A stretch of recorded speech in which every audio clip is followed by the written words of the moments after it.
Colonel Qureshi has also served in the Northeast. She served in Punjab. She's also been part of the UN mission, the UN peacekeeping force as well, and played a crucial role there.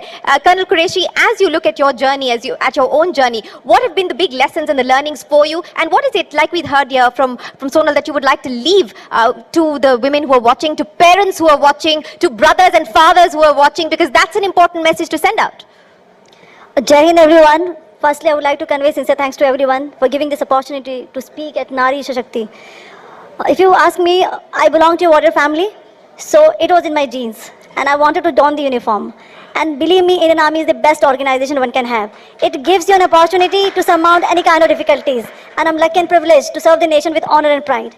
Today, when I joined the army as a lieutenant, I remember I was a part of the division during the Oprakram. So my company commander told me, Sophia, if you want to earn the salute, then you have to work sincerely.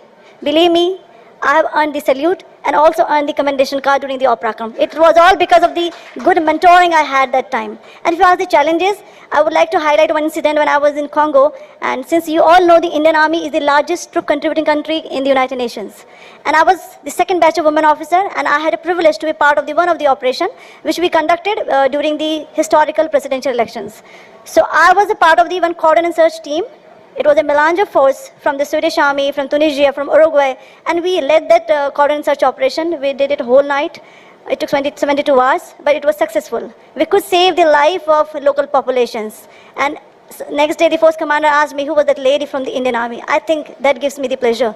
The people talk about the Indian Army, not Colonel Sophia Qureshi.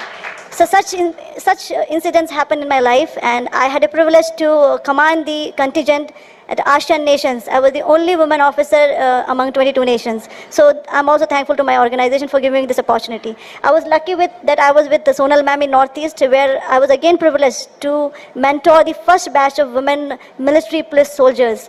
And there we worked together in many of the operations and work.